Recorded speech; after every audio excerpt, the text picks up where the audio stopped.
Национално състезание с любителски роботи се провежда в този момент в столицата. В турнира се включиха отбори от всички ученически и студентски клубове по роботика в страната.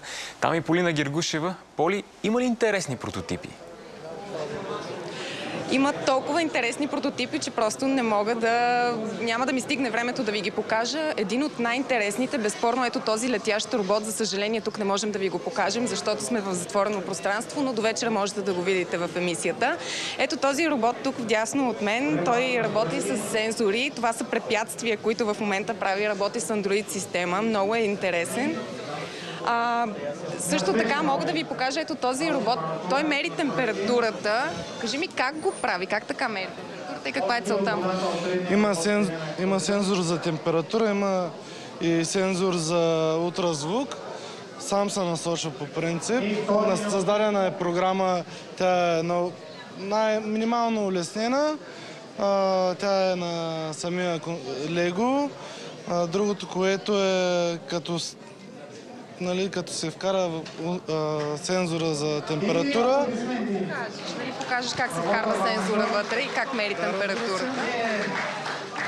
Това е Теодор, а от дясната ми страна също е Теодор. Ето виждаме тук как мери температурата в момента. Робота в чашка пълна с вода.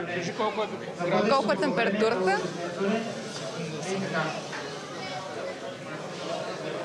Безспорно много интересни и трудни. 30 градуса показва. Много трудни изобретения. Колко време ти отне да направиш този робот? Много е сложен, доколкото разбирам. Отне ми около половин година някъде с проектирането на платката, хардуера, софтуера. Робота има слънчев панел, който захранва системата. Работи в автоматичен режим и в автономен режим. Тоест може да се управлява и от Android устройство. Сега ще ви демонстрирам автоматичния режим, в който заобикаля препятствията. Колко струва? Скъпо ли е да направиш такъв? Излезе около 300 лева, горе-долу.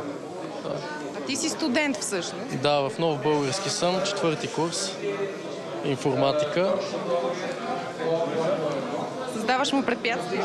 Да, в момента създавам препятствия и той ги заобикаля, стреми се да избегне препятствието. Когато има препятствие отпред, тръгва назад и се опитва да го заобиколи. Много ти благодаря.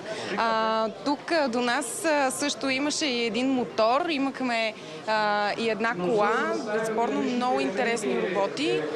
Състезанието продължава, представянето е цял ден. Борят се за голямата награда, до вечера ще разберем кой е победителят. Поли Гергушева за състезанието по роботика. Благодарим ти.